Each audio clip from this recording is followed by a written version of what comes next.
Sometimes when a genre is created, it may find popularity in countries other than the ones it was created in.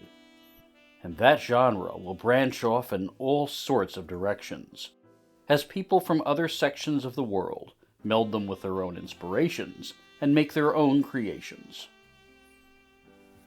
One of the most dominant examples of this throughout the 20th century was film noir, which served as inspiration for everything from French New Wave film to the detective adventure game itself. And starting in 1980s Japan, all the way to a couple of years ago, a game series based on film noir and hard-boiled detective novels has been an exemplary traditional example of the genre. A series of games that started out on the Famicom and moved to many other consoles and devices like the PlayStation, many different mobile phone systems, and even a recent PC port. These innovative classics would range from a series of titles for Nintendo systems that cemented the mechanics of what we now know of as command list adventure games, to remarkable titles later on that would utilize CD-ROM storage to greatly expand their art, character design, and story quality. This long-running series would also serve as a springboard for legendary industry figures that still remain working in gaming to this day.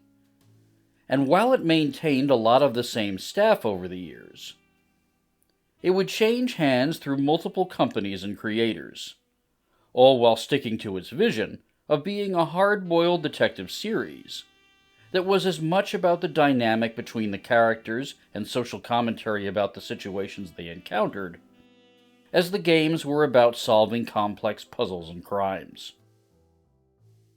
Decently successful in Japan, selling over 2 million copies across the entire series, it never really achieved a big foothold overseas, especially in the country that it took its genre from.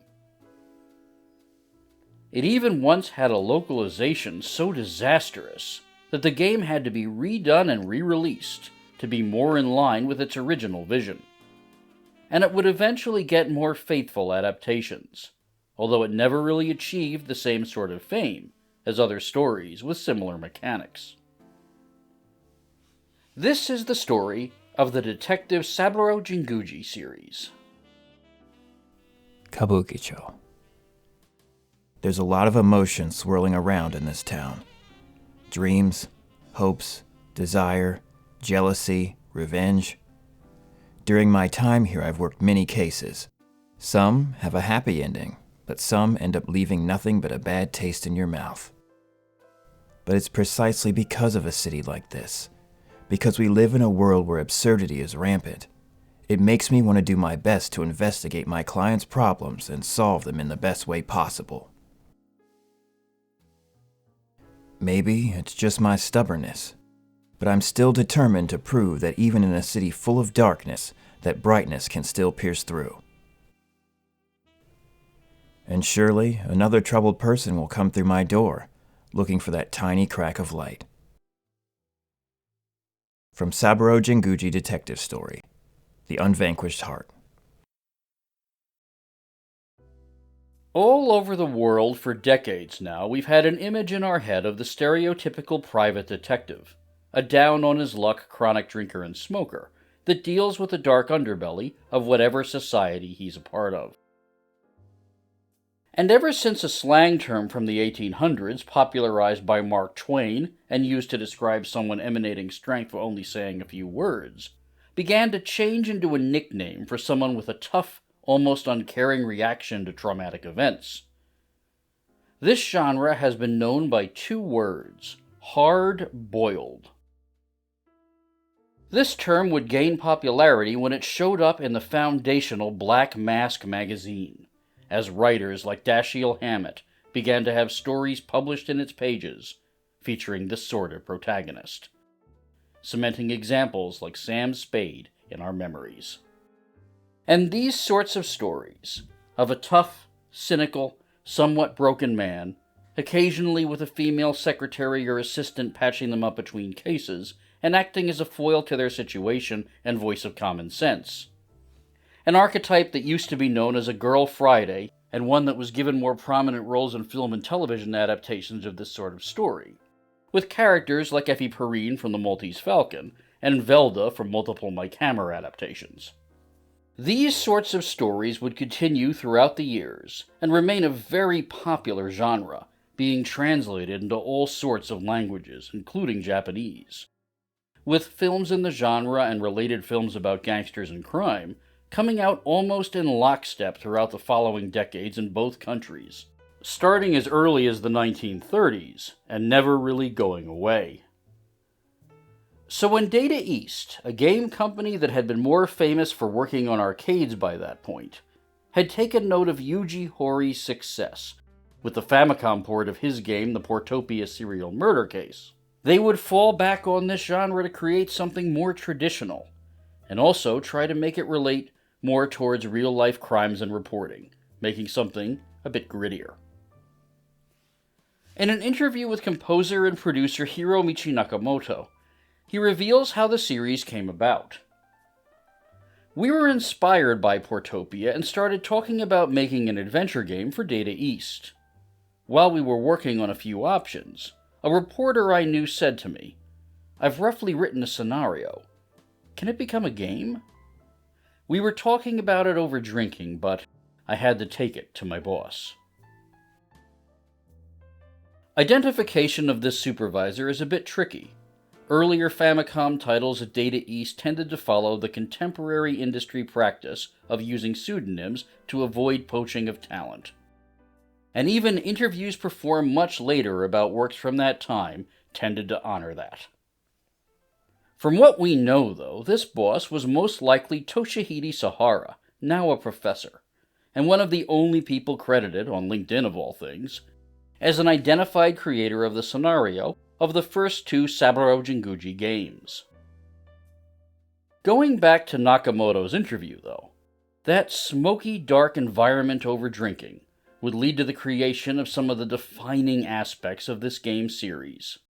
The establishment of the quirks and characteristics of the protagonist, a hard-drinking, and especially hard-smoking detective. The team at Data East would begin to create the idea of a man who had turned his back on wealth and power.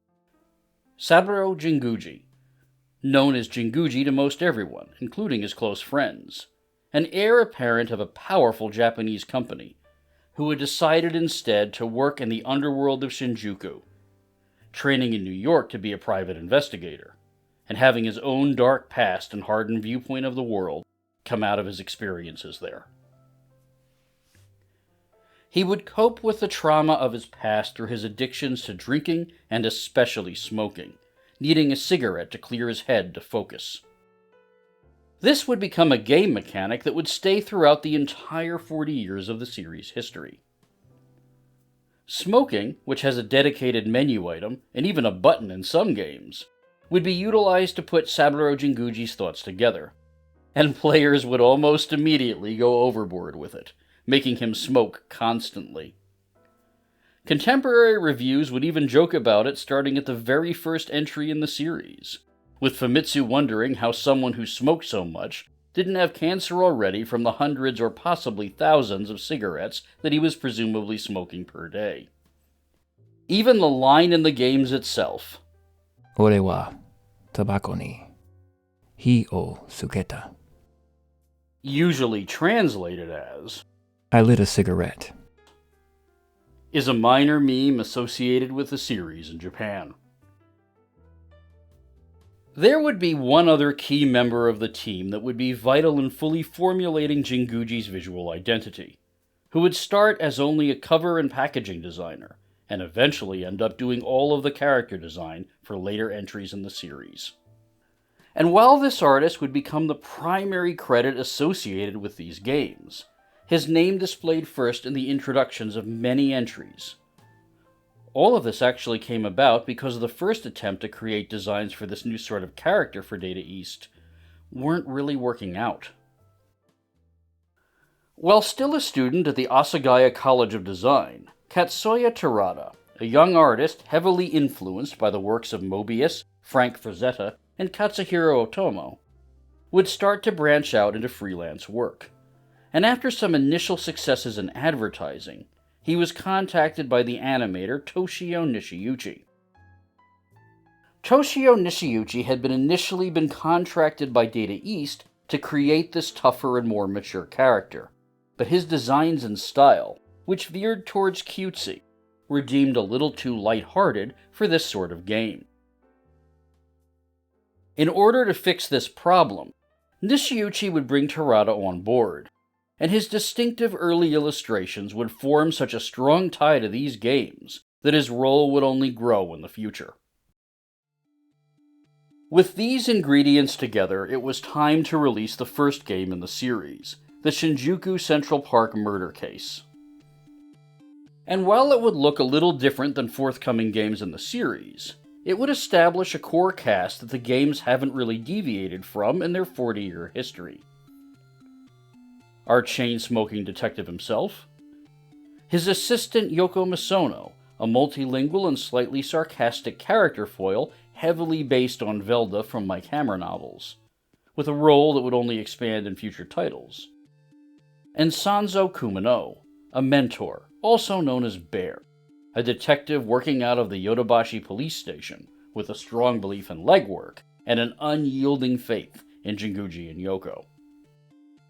But despite Nakamoto mentioning that Data East took inspiration from the Portopia serial murder case, the game plays out significantly differently, with the game splitting between an overhead map of the park that you navigate RPG style, and more traditional command list adventure game screens. You also have a time limit, and the passage of time also indicates when certain characters might be available for questioning or interrogation. The first investigation for these characters is a little bit darker than other contemporary games, starting with a body found in Shinjuku Central Park half naked, with no traces of an assailant or even any nearby footprints. As Jinguji investigates, he'll find out about an inheritance scandal as he pieces together the culprit. While the game is good, there are a couple of problems that show up that show why Data East didn't continue with this hybrid adventure game and RPG map format. A very frustrating puzzle in the first installment involves interviewing a police officer outside a certain police box in the park, who is only available at a certain time of day, and a certain day of the week, without any indication that this is what you are supposed to do to progress. Since running out of time will make you lose the game, this frustrated many players. Additionally, the solution to the mystery, involving the perpetrator dropping the corpse from the sky with a hang glider, is rather far-fetched and ridiculous. Both of these points were brought up in a Game Center CX episode, with the host being made fun of for proposing the outrageous solution, and then being made fun of again for being correct. This ending would become somewhat notorious, so much so that when the case was remixed as a mobile phone game that got a DS port later on, the plot elements that were more absurd were excised and changed, instead focusing on a story of medical malpractice and how powerful people can hide under the guise of charity, using those powers to abuse and coerce. Keeping much more in line with the heavier themes and more pointed social commentary that would develop across later entries and come to partially define this series. The second game, the Yokohama Port serial murder mystery, adds in a bit more flair and style while removing the time limit, with some nice eye catches of a scotch glass coming up at certain chapter breaks during the game.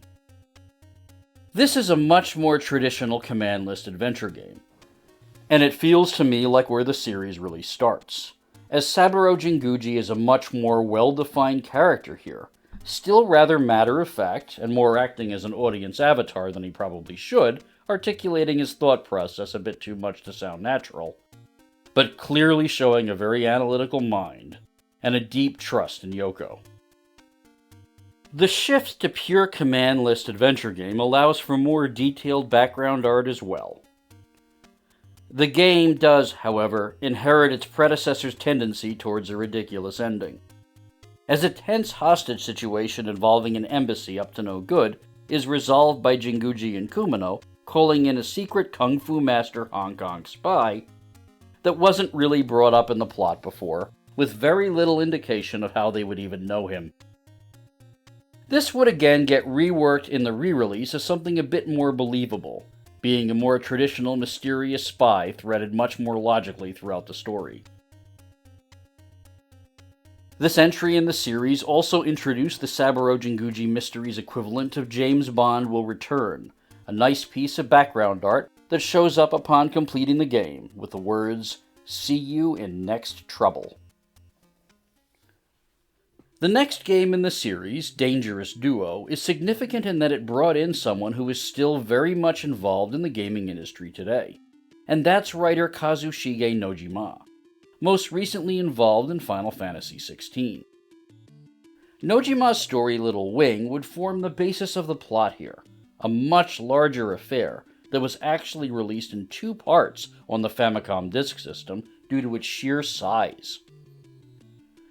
This game would return to the idea of time limits, and Dangerous Duo would introduce another staple to the series, character swapping, with the player taking control of Yoko as protagonist for significant sections of the game, as one of her friends has been found dead during a motorcycle race that involves switching and impersonating drivers. Yoko is a surprisingly well-established character for an early Nintendo game, and this would begin a kind of shift with her in that she is always credited from here on out, with some rare exceptions, as an equal protagonist in skill and ability to Jinguji in everything except fighting. Notably, she's an expert in multiple languages, a plot skill that came up briefly in the previous game, and would be utilized as a game mechanic across future titles. Under Nojima's writing, the characters really come alive, having unique voices that don't just feel like exposition for the player's benefit. And this style set down a template for their dynamic that hasn't been deviated from since. Nojima would also direct the 4th game in the series, arguably the best of the Famicom entries if you can stand certain visual quirks. This one told the story of Yoko and Saburo Jinguji relating to Kumino in the park about an investigation the year before that consisted of 2 cases they both had to work from separate angles, with our detective investigating a burglary in a mansion, and Yoko investigating the sudden appearance of a young boy whose mother has disappeared. It also introduced a new member of the cast that did not stick, an old police dog that is very intelligent but spends most of his time ignoring Jinguji, a creation based on an old dog that used to hang out around near the Data East offices. The social commentary elements really come to the forefront here. Remember, this series was the brainchild of a reporter after all. With Nojima talking about attitudes regarding remarriage and adoption in Japanese society, and the ostracization of people generally when adoption occurs, and stepfathers and stepmothers come into the equation. The game strongly talks about the value of found families, and has a side plot about the absurd cost of healthcare as well as the unfairness of access to it, a theme that would be revisited many times across future entries in this series. The title of this one, As Time Goes By, comes from the famous song, but it's not the one that you're thinking of. It's referring to the 1975 hit by Kenji Sawada, a popular standard that's been covered in many places since then.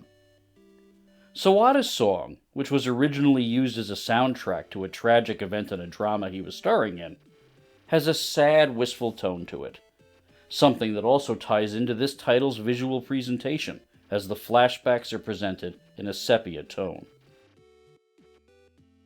The whole game feels a bit melancholy, which is appropriate considering that the vast majority of the story is about broken relationships.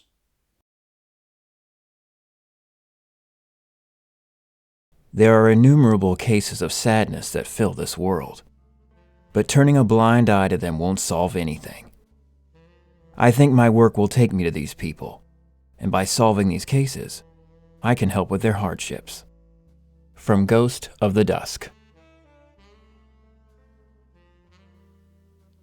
Saburo Jinguji would take a rest after that for about 6 years, but while that was happening, members of the audience who had played the games when they were younger began to enter the industry throughout the 1990s. One of these people was Tatsuya Saito, a writer for television before entering the game industry, and more critically, another reporter. And in 1996, just as when Saburo Jinguji was first created, the ideas of a reporter about a scenario that could take place in this world were brought to Data East. And they were compelling enough for the company to bring Saito on board, and cause producers Hirotaka Inaba and Eiichi Nishiyama to resurrect the series. Utilizing the CD-ROM format to create a more detailed story than the previous entries, the team at Data East would create Unfinished Report as the next entry for the PlayStation and Saturn. But since the team had been broken up at the end of the Famicom days, they would only utilize Katsuya Terada for packaging and advertising, with Data East staff being told to try to generally mimic his style for the character designs. The results would feel a little off in more ways than one, with the characters looking rather off-model in certain scenes. But the problems with this title didn't really stop with the unusual designs. Occasionally, from a gameplay perspective, mini-games were inserted, such as a rather bad implementation of darts, a rather lousy implementation of tailing and investigating, and a very irritating car chase near the end of the game. The story, about a reporter investigating the death of a colleague that eventually spins out into a tale of human trafficking, warring Yakuza clans, and once again, medical malpractice, isn't the strongest in the series, feeling very sluggish in the first half.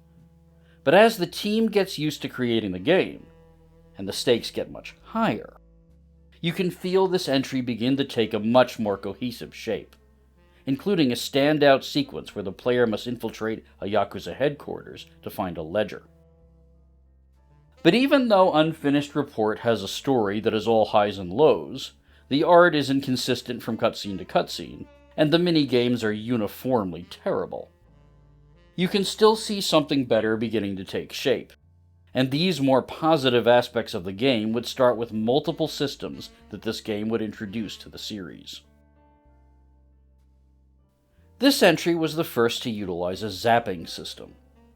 This might sound a little familiar to you if you played Resident Evil 2, but zapping systems, based on a Japanese slang term about changing channels with a television remote really rapidly, are features in games where you switch between characters going through the same events in order to see their different perspectives.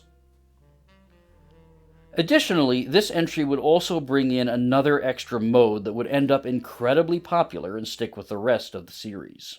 Starting with this title, we'd also start getting some funny but much more difficult non-canon joke mini-cases, with a parody art style done in spirit to the original style that was rejected way back when. It has a much different concept of the characters. Yoko is a rocket-powered robot in this one, possibly a play on her occasionally being called Dollface by our smoking detective. And this series, called Mysterious Case Files in Japan, would be so popular that it would show up across many future entries, and end up being a serious mark against those titles in reviews and fan perception, if they didn't show up. The flaws in Unfinished Report ended up causing a general impression in press that it was just okay, but it sold well, and the profits couldn't be denied. As a result of this, Nishiyama would be moved up to caretaker of the series. And with this game a proven seller, one of the first things the team would do after that was rehire Katsuya Terada in order to correct some of the visual mistakes of the previous game. And that artist would do character designs on the series from that point forward. Terada, and some Data East staff, expressed a little about what happened here in a bonus interview that was posted at the end of a later title strategy guide. I didn't know about it until the game was released. I got a call asking me to draw the package from the first game, and I did it. But later, when I told them I also did the character design for all the others, I was told, "We thought you were too expensive." At which point in the interview, The newly promoted Eiichi Nishiyama stepped in and jokingly reiterated that those decisions were made by the previous producer. Terada responded in turn a little more seriously that if they hired him in the first place, Unfinished Report would have been a little bit different. But clearly, there was a much more focused mission now. Nishiyama would also bring in a second designer, Mitsu Takahashi, and that previous producer, Hirotaka Inaba, would switch to writing duties, something he would actually continue to do on various games to this day, with his last notable script being retro RPG revival Lost Sphere. Nishiyama's team would also place a huge emphasis on refining the musical identity for the series, with jazz recordings performed by several heavy-hitter composers among the Data East staff, including Atomic Hamada, who would go on eventually to work on the Shenmue games. These jazz pieces would be performed by Gamadelic, Data East's in-house band, and the results of all of this would create a story with a dark 90s style that would show deeper sides to Saburo Jinguji and Yoko, but also, crucially, reveal the terrible incident from the past that brought them together in the first place, a tragic incident in New York that brought them together not out of friendship, but out of shared trauma and guilt. Nishiyama's team would create the crowning achievement of the Saburo Jinguji series, an absolutely incredible adventure game for the Saturn and PlayStation, titled At the End of the Dream. From the moment you boot up at the end of the dream, you know you're in for something special, as moody, discordant music plays in the background, as you see the familiar characters mixed with surreal, nightmarish imagery, including a distorted, ugly cherub in the sky that seems omnipresent. As we flash to previous events in New York City, where we can see a visibly younger Jinguji holding a gun against an unknown figure holding Yoko hostage. This opening serves as a nightmare that our protagonist wakes up from at the start of the game, and as the story starts, we can see some immediate improvements from the previous game, with much better visual designs, much clearer instructions, greater details and descriptions, and significantly better dialogue. This time around, the plot involves a kidnapping, as a simple request to help out an old friend of Yoko identify her stalker turns into a much larger crime. In this entry, you control 4 characters through about 9 hours of story: Saburo Jinguji himself, Yoko, Kumino, and a new character called Miki, the younger sister of the kidnapping victim, as you select from a timeline in which you complete their individual sections. The zapping system returns here, and while the previous game didn't really implement it that well, with some plot inconsistencies showing up depending on the order you played each character's chapters, this is much more carefully thought out and at the end of the dream, and can be more or less completed in any chapter order. It's revealed during the course of the investigation exactly what links Jinguji and Yoko together. When Saburo Jinguji was training to be a private detective in New York, he encountered Yoko being held captive by her boyfriend, an addict driven crazy by a drug. Jinguji fired his weapon, missing them both. But upon that happening, Yoko's boyfriend, frightened by the bullet, jumped out of the window due to his irrationality brought on by the unnamed drug, with Jinguji unable to save him. Yoko initially blamed Jinguji for this, screaming murderer at him, and that whole incident is what has been symbolized by that hideous gargoyle baby that's been appearing in Jinguji's dreams throughout the game.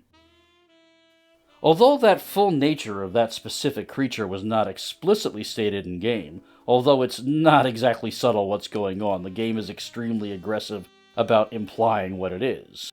Terada confirmed the game's artistic intentions in the same interview about his rehiring.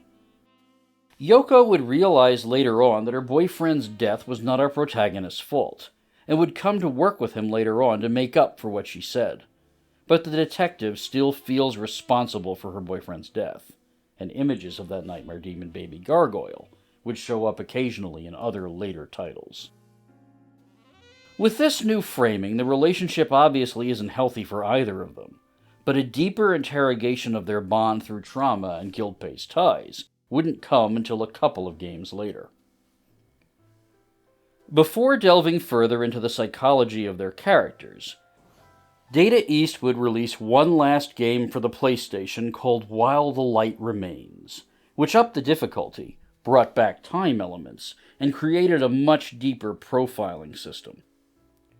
Prolific voice actor and usual Japanese lead for the Metal Gear Solid series, Akio Atsuka, would voice Saburo Jinguji on this one, and honestly, of the various voice actors that have played the detective, he was my favorite by a pretty large margin. This entry in the series would take our smoking detective out of his element, and place him working an investigation that would take him out of Japan and lead him into Vienna.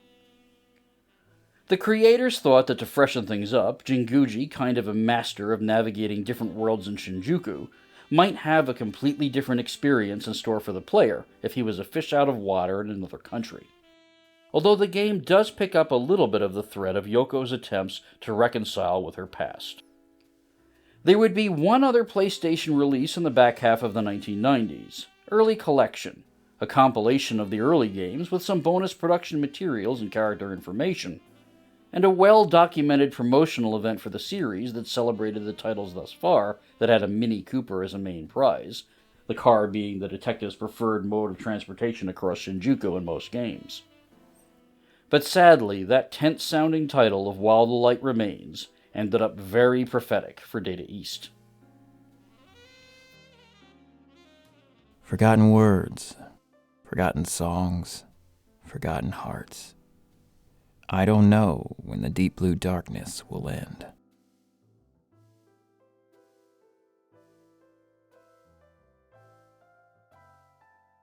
Throughout the 1990s, but especially in the back half, Data East would have a lot of issues due to a large amount of different factors, such as the shift away from arcades to home consoles, and the company's own increasing mounting debts to other companies. This resulted in Data East pawning off their pinball division to Sega in 1994, as Sega was one of the many companies they owed money to, with their arcade division following suit a short time later. As well as Data East USA game division being shuttered extremely suddenly. Despite various attempts with the courts to stay afloat throughout the 90s, Data East would file for bankruptcy in 2003. With most of their IPs having been sold off to other companies, including the Saburo Jinguji series. The detective series would end up at another developer, WorkJam, due to this. And WorkJam had already made a couple of detective games that were heavily inspired by these Shinjuku set mystery games. But thankfully, there wasn't too much of a regime change this time, due to most of the series staff, who would come to earn the designations Team Jinguji and Shinjuku OP, going to the new company along with the rights for the series. This would allow the creators to resume themes brought up in At the End of the Dream, and make good on the promise of taking a deeper look at the psychology of Jinguji and Yoko, with the release of 2 games for the PlayStation 2, split in half by a cliffhanger ending. These scenarios, however, would be created by a new writer to the series, Yutaka Kaminaga, the head of WorkJam. And they would have a mixed response due to their character focus and significantly more dour and threatening tone. The first game, Innocent Black, has Jinguji come up against a ruthless organized crime group, and sees Yoko taking more and more risks in order to help him out, and try to erase her own guilt over their shared past in New York, a plot thread picked up from the previous games. Yoko's increasingly reckless behavior drives a wedge between them, and eventually Jinguji feels he has to fire her to keep her safe from herself, and from getting herself harmed out of trying to redeem herself to him. This is not presented in-game as either character being in the right, with romantic tension between the characters also being both heavily implied in this entry and heavily criticized by pretty much all of the characters in the game itself. And all of this would be followed up on in the second half, Kind of Blue, which shifts its focus to the internal psychology of the characters completely, as Saburo Jinguji continues to deal with organized crime and conspiracy, as well as several smaller cases, will both characters examine their relationship to each other. Very much by design, according to an interview with staff in the game's official guidebook, Kind of Blue is rather striking in how it twists established elements of the series into darker versions of themselves in order to simulate the depression the characters are feeling. Long-standing music tracks that played throughout the series are now played in a minor key. The lighting is much different for the renders and backgrounds, and even the character designs have a much harsher edge to them. It's not exactly the most pleasant game to play, as it is a very accurate simulation of how things that are familiar to you look different when you're depressed. But it is absolutely exceptional in capturing that mood. Due to the internal focus that this game was trying to create, there would even be an additional consideration paid to the music. With jazz band So What being created for the game and taking over Gamedelic's usual duties for portions of the soundtrack, partially due to the staff wanting a more professional piano player for some of the trickier pieces. Eventually, though, Yoko and Jinguji's issues are resolved, and they reunite in order to pick up the pieces, with Yoko resuming work at the office. But the player is left to wonder if this is a cycle that will continue to repeat itself, or if Yoko and Jinguji can approach things in a better way. This ambiguous but optimistic stopping point would be a good ending for the series, leaving on a melancholy note with aspects of hope to it that didn't rule out the possibility of a better future. A concept that almost feels like a mission statement for the overall PlayStation game entries up to this point.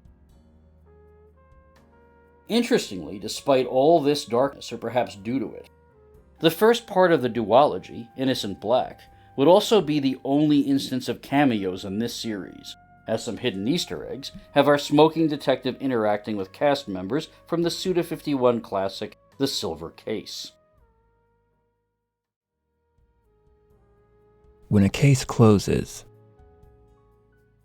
all it can do is bring everything to an end. Solving the case won't bring people back. No one is ever truly happy at the end of a case. There is always a feeling of emptiness that lingers. That is murder's harsh truth. Shinjuku Central Park murder case. Despite these games feeling rather final, the mixed reception to the change in tone, as well as Nishiyama's wishes to change development to other systems, would lead to the series continuing across a long line of games for portable consoles, starting with an odd one for the Game Boy Advance. White Shadow Girl still manages to act as a bit of a continuation to Kind of Blue, with a choice of either working with Yoko or a guest character to this entry still making an oblique reference to their underlying tensions. But it's a much lighter story than the previous blood-soaked PlayStation 2 games. According to its guidebook, Nishiyama actually did this as a combination of his interest in urban legends having mundane explanations, and also as a tribute to Nojima's earlier writing on As Time Goes By, challenging himself to write a mystery that was primarily not about murders and didn't involve the Yakuza or traditional crime elements in any way. This title also came out of previous failed attempts at different versions of a series entry, including a possible multi-cart game that would have had different players control one of 3 characters across 3 separate titles, game concepts that were never fully realized. The team also wanted to add more deduction puzzles to this game, and to help with their sheer volume in this title, over 100, the team also decided to try to implement an RPG system that can help your partner give better hints over time, which didn't really come off effectively, as Yoko, who has been shown to be smarter than Jinguji on multiple occasions, particularly in matters involving language, ending up dumb as a post here due to the other partner running on the same AI being a much younger and significantly more inexperienced character, despite running on the exact same code.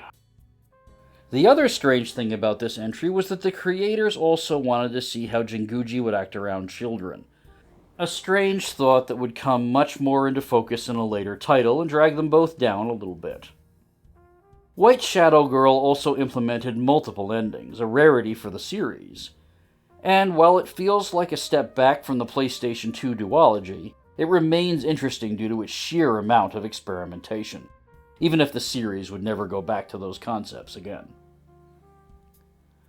Round about this time as well, the Saburo Jinguji series would start showing up as smaller games on Japanese cell phones, with some bite-sized cases, usually about 90 minutes in length, retelling and remixing the stories of the previous games, and adding many more original cases of their own. The teams behind the mobile cases would end up having some pretty prominent writers, including Kazutaka Kodaka, eventual writer of the Danganronpa series. These games would also be smartly ported, being bundled in at about 5 at a time across future releases for the Nintendo DS, a strategy that would keep the series going for another decade. And as we approach the 20th anniversary of the series, there was another new change. For the first time, an entry in the Saburo Jinguji series was to be localized in English. However, the first time around for this was completely disastrous. Perhaps in an attempt to duplicate the localization of the popular Phoenix Wright games, WorkJam would work with Axis Games on bringing their next title to foreign shores, but the results would be very awkward to say the least. The Detective Saburo Jinguji series is very tied to Shinjuku and Kabukicho, and while a cult series by then, the Yakuza Like a Dragon games had not yet become the popular seller that they are these days, so audiences wouldn't have been familiar with the landmarks and vibe. In order to make things more relatable for American audiences, the very recognizable Tokyo neighborhoods of Kabukicho were renamed to be a city in Middle America called Aspesio, and Saburo Jinguji himself would get his own Americanized name, with the title instead referring to him as Jake Hunter. The other series regulars would get the same treatment, with Yoko becoming Yulia Marks, and Kumino, aka Bear, becoming Scott Kingsley, aka King. The resulting game, Jake Hunter Detective Chronicles for the Nintendo DS, would cut out a great deal of content from the game it was based on, only containing 3 ports of the mobile titles, eliminating all of the humorous mini-cases that were included as a bonus to the game, and having a translation laced with multiple errors and completely incorrect plots. It was, in short, a total disaster. And it was so bad that Axis would actually go back to the drawing board and make a second re-release of the same title, retranslating the game, keeping some of the Americanization but making the plots more accurate, and restoring all of the cut content. The result was the game Jake Hunter Memories of the Past, and it's a much more pleasant experience than its predecessor. This reworked title would also contain 5 examples of the overhauled mobile phone releases, including the aforementioned remix of the Shinjuku Park murder case, as well as the 3 other Famicom titles.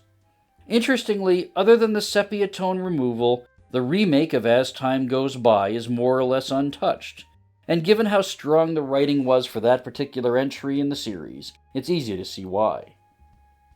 For the main part of the game, which is unfortunately rather short, clocking in at under 3 hours, a framing story is set up with a rather unlikable guest protagonist having been forced into working against Jinguji and Yoko and reviewing their case files in the process, in a clever way of integrating the mobile phone games if the player hadn't decided to play them first before trying the main entry. And while the framing story is fine, it is not the strongest, mostly due to too much emphasis on those guest characters and a rather anticlimactic ending, that while demonstrating the detective's skill at navigating through different worlds from police to criminals, and showing just how smart he can be at just knowing how to work with people, still feels a bit abrupt and not very tense at all.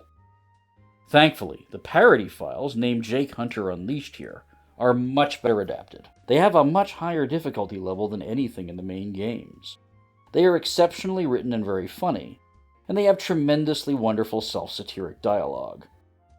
They are an absolute standout in this release, and it is worth picking up the game purely for those little puzzle games alone. I cannot recommend them enough. The series would continue on the Nintendo DS, although after Detective Chronicles, no other game on this platform would be localized. The next game, The Unvanquished Heart, would have Jinguji investigating the suicide of a young girl that happened 20 years ago.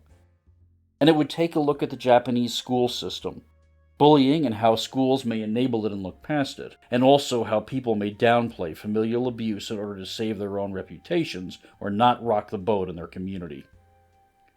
This entry is much more tightly written than its predecessor, with only a couple of exceptions, and feels a bit more heavy due to its subject matter. A much smaller case in scope than usual, it exists initially as a vehicle for Jinguji and Yoko to sort out any underlying tension, a card that the game honestly overplays a bit, with the characters reiterating to each other how nice it is to be working on an investigation together approximately every 10 minutes over the first act, which honestly feels like the writers reverting to formula through extremely gritted teeth.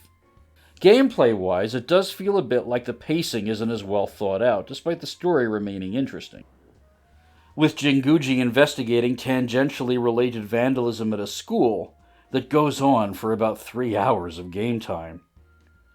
That being said, the story remains very affecting, particularly in the final act, which turns the game into a meditation on abuse and revenge, as the facts of the case are made clear.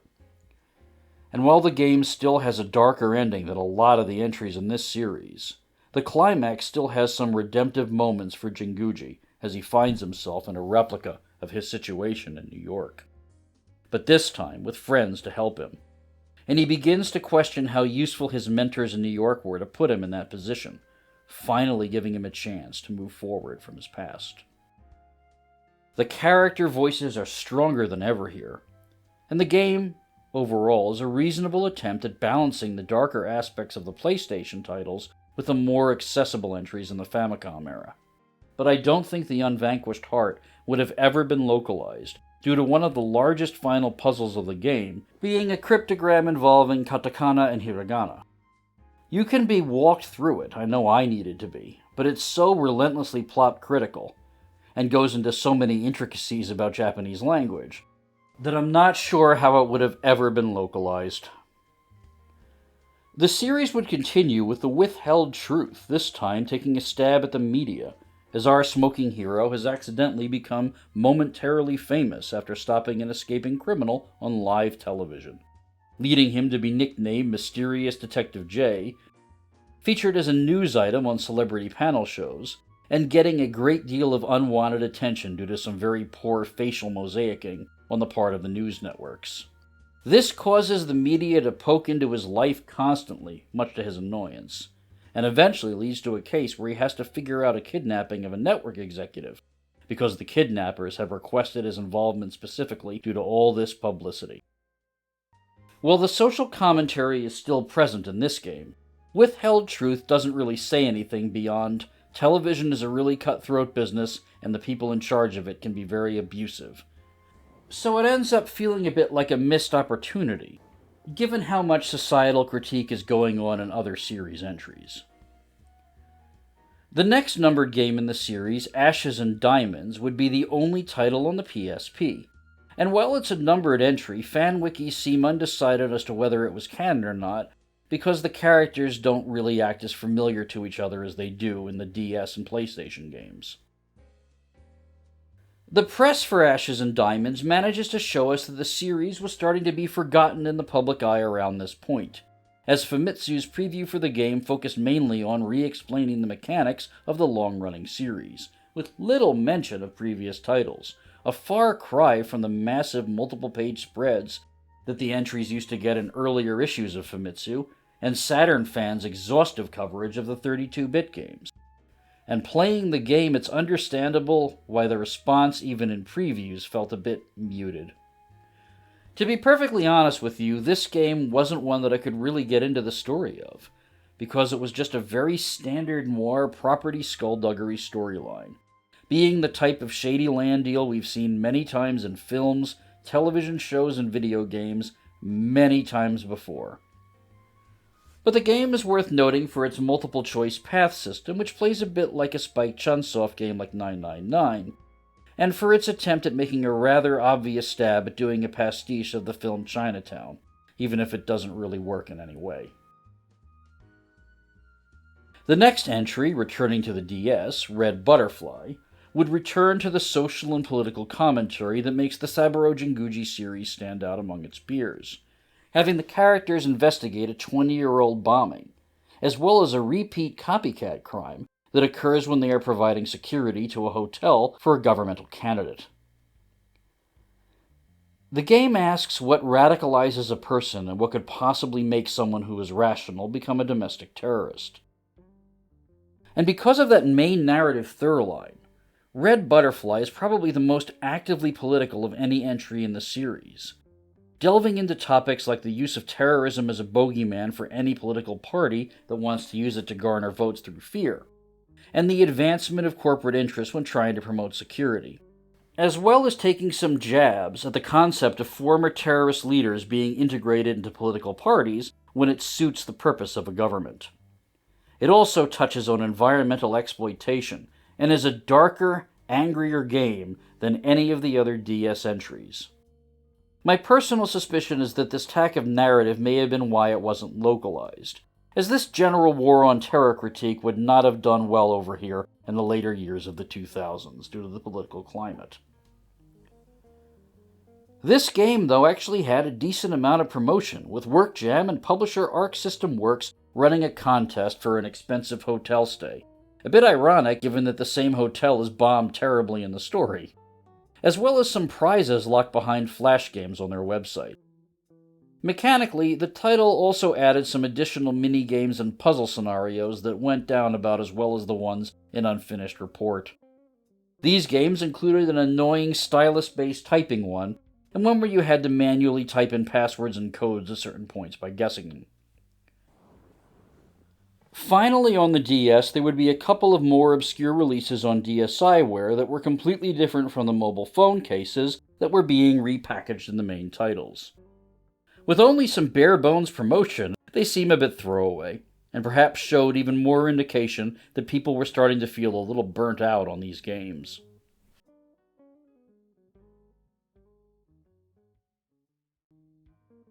The wind, like the rest of the world, grows colder by the day.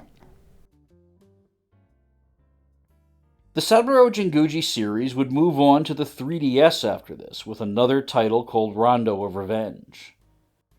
This would be the final title for WorkJam, who would disband in that same year, moving into other industries.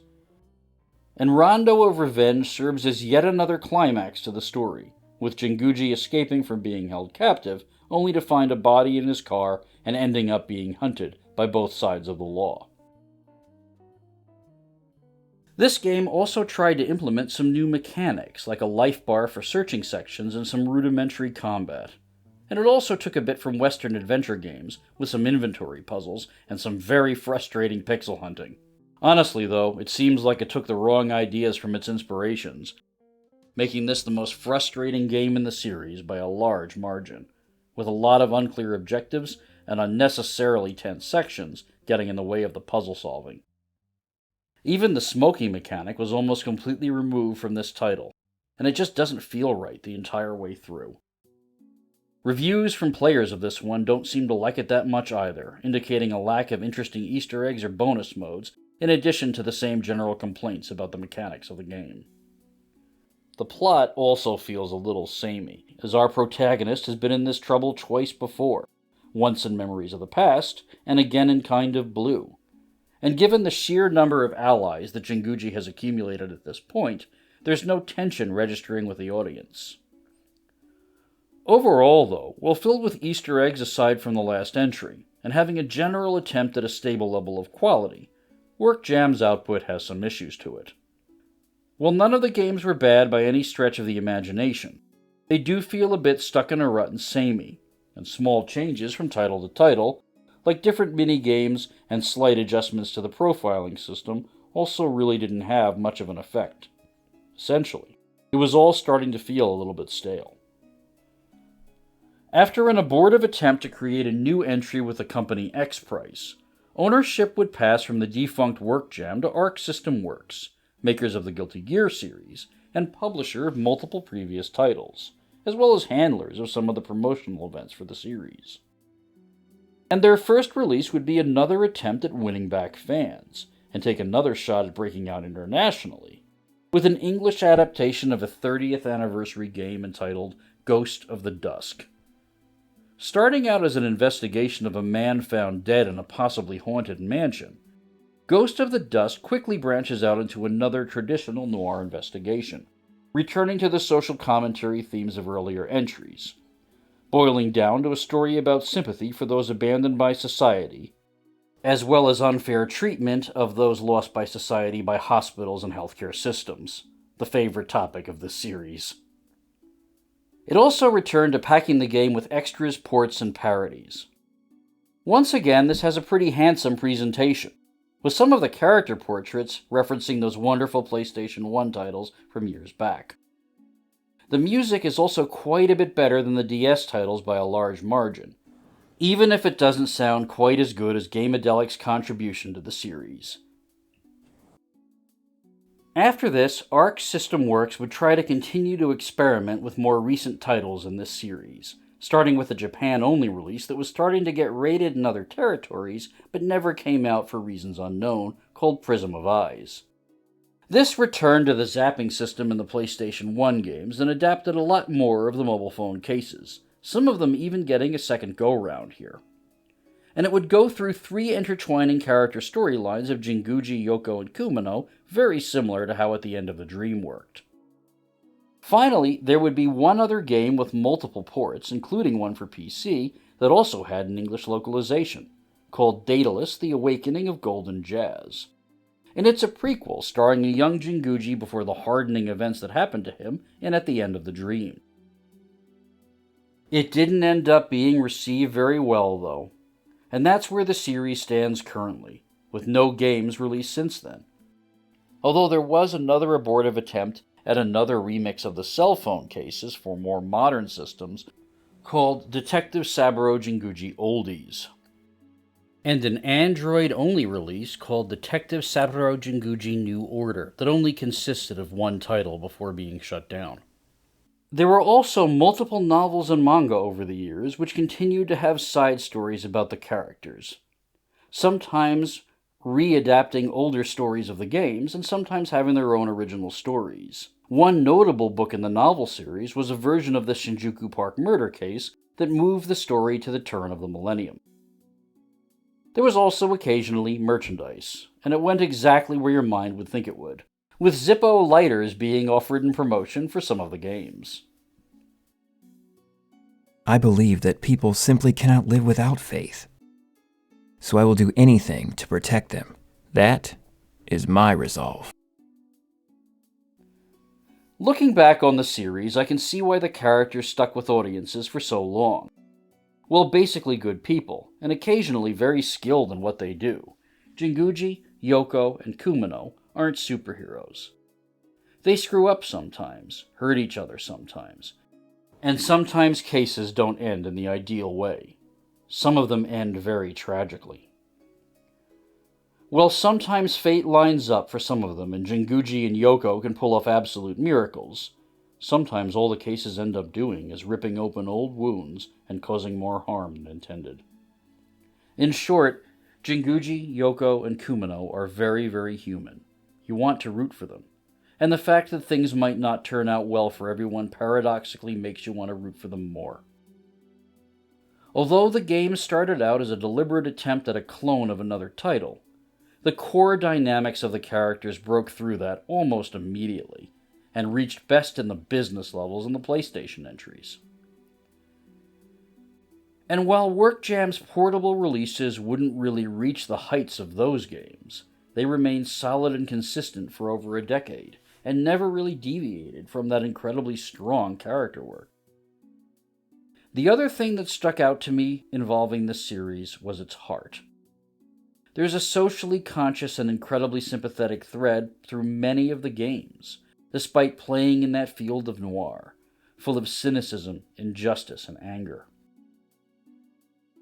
As a matter of fact, writer Tatsuya Saito was asked about this very thing during the production of Unfinished Report. When asked about why the series had so many social concerns, he said, "It's important to have space to escape, but you can't just keep running away. You want something that you can really feel while playing a game. So I think it would be great if you could broaden your horizons when playing, because I'm very interested in it myself. And it's not enough to just play a game. If it can make the player think about something, then I think it's real. In a way, this detective series is almost a rejection of that negative viewpoint in the genre, showing that while things may not be perfect, and you might not always win, every day is worth another fight. See you next time. Special thanks to Jeremiah Jones VO for voicing Detective Saburo Jinguji in the interstitials here. To Ragebeat for helping me with materials to shore up the Innocent Black, White Shadow Girl, and Kind of Blue sections. And multiple folks on the Gaming Alexandria Discord for helping out on some questions I had regarding Data East's demise. This one took a village to get across the finish line, and the delays show it. And I'm eternally grateful for everyone's contribution. And an extra special thanks to the users on the Patreon, including Matt Leffler, James B., Randall Eaglebauer, Peter Touchard, Andro, Josh, Mooware, David, and the King of Homestyle. As always, being a member of higher Patreon tiers allows you access to certain bonuses. And this time around, it'll be a short video taking a look at bands out of game companies, like Gameadelic, who was mentioned in this video. Some house bands from Taito and Capcom show up in there as well. Thank you all very much for watching, and I'll see you next time.